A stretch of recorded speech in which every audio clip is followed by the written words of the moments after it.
മനുഷ്യന് സ്വസ്ഥത കളയാനായിട്ടാണ് വന്നേക്കണത്. ആ ഡാ എൻ്റെ പല്ലെന്ന്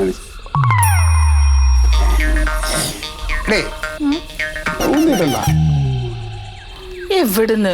ഏയ് ചുമ്മാ അയാള് വെറുതെ എന്തൊക്കെയാ പറയാ. മുട്ട കൂടെ കൊടുക്കും. പിടിക്കും മുട്ട പിടിക്കും. ഓ പിന്നെ എന്നാലും നമുക്ക് ആരുടെങ്കിലും ഒന്ന് ചോദിക്കാം അല്ലേ? ചോദിക്കാം.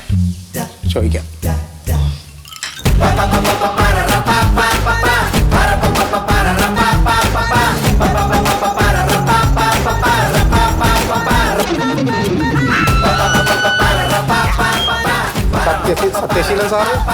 ആ അതെ അതെ സാറേ നമസ്കാരം സാർ. ഓ നമസ്കാരം നമസ്കാരം. എൻ്റെ പേര് മന്മഥൻ. ഇതെൻ്റെ മകനാ പ്യാരുജാതൻ. ഞാൻ ഇവിടുത്തെ ലോറി സ്റ്റാൻഡിൽ ലോറി ഡ്രൈവറാണ്. ഓ ശരി. ഇവൻ്റെ ഒരു ജോലിയുടെ ഒരു കാര്യത്തിൻ്റെ ഒരു സംശയം സാറിനോട് ചോദിച്ചാൽ കൃത്യം മറുപടി കിട്ടുമെന്ന് പറഞ്ഞിട്ട് ഒന്ന് സാറിനെ കാണാൻ വന്നതാണ്. അയ്യോ ജോലിക്കാര്യത്തിൽ ഞാൻ എന്ത് മറുപടി പറയാനാണ്? പറയടാ. അല്ല സാറൊരു ജേർണലിസ്റ്റ് ആണല്ലോ, അപ്പൊ ഇത്തരം കാര്യങ്ങളെ കുറിച്ച് ഒരു ധാരണ ഉണ്ടാവുമല്ലോ. ആ എന്താ കാര്യം എന്താണ്? ഞാൻ PSCയുടെ റാങ്ക് ലിസ്റ്റിലുണ്ട് കോൺസ്റ്റബിളിന്റെ. അപ്പൊ ഫിസിക്കലും കഴിഞ്ഞതാണ്. അപ്പൊ വീടിന്റെ അടുത്തുള്ള ഒരാൾ പറഞ്ഞു പല്ലുന്തിരുന്നാൽ ഈ സർവീസിൽ കയറാൻ പറ്റൂല എന്ന് പറഞ്ഞു. അപ്പൊ അത് ശരിയാണോ ഇല്ലെന്നൊന്നും അറിയാൻ വേണ്ടിട്ട്. ഈ ഫോഴ്സിലാണെങ്കിൽ അത് പ്രശ്നമാണ്. ഫോഴ്സിലാണ് പ്രശ്നം, അപ്പൊ പോലീസിന്റെ പ്രശ്നമല്ലേ അല്ലേ? അങ്ങനെയല്ല, അതിലിപ്പോ എല്ലാം പെടും. നിങ്ങൾ കുറച്ച് മുമ്പ് പത്രത്തിൽ വായിച്ചോന്ന് എനിക്കറിയില്ല, അട്ടപ്പാടിയുള്ള ഉണ്ണി എന്ന് പറയുന്ന ഒരു കക്ഷിക്ക് ഈ ഫോറസ്റ്റിൽ ജോലി കിട്ടി. ഈ പല്ലുന്തിയതിന്റെ പേരിൽ പുള്ളിക്ക് ആ ജോലി നഷ്ടപ്പെട്ടു.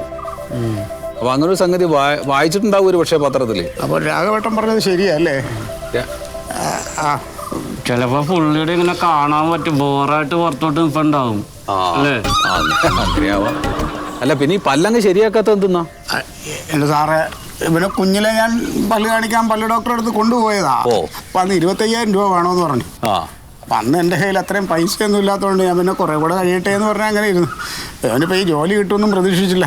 എന്നാ പിന്നെ ഇപ്പൊ ശരിയാക്കണം. അതല്ല സാറേ, 1 മാസമല്ലേ ഇനിയുള്ളൂ. അപ്പൊ അതിനുമ്പോ പല്ല് ശരിയാക്കാൻ പറ്റുമോ? നമ്മളെന്തായാലും ആദ്യം നിങ്ങൾ ദന്തിസ്റ്റിനെ പോയിട്ടൊന്ന് കാണ്, എന്നിട്ട് അങ്ങനെ എന്താ പറയുന്നത് നോക്ക്, ചിലപ്പോ ശരിയാക്കാൻ പറ്റുമായിരിക്കും. അല്ല സാറേ, നമ്മൾ ഇത്ര നേരം സംസാരിച്ചതിൻ്റെ ഒരു ബന്ധത്തിന്റെ പുറത്ത് ഞാൻ ചോദിക്കുകയാണ്. അതുകൊണ്ട് ഈ പ്രശ്നത്തിന് സാറ് വിചാരിച്ച എന്തെങ്കിലും ഒരു പരിഹാരം കാണാൻ പറ്റും? ഞാൻ വിചാരിച്ച എന്ത് പരിഹാരം കാണാൻ പറ്റും? കാണാം. സർക്കാർ ജോലിയുടെ കാര്യല്ലേ, ഇപ്പൊ ഇതിന്റെ പേരിൽ അത് പോകണ്ട. പെട്ടെന്ന് അറിയൂലല്ലോ. ഇല്ല അങ്ങനെ അറിയില്ല, എന്നാലും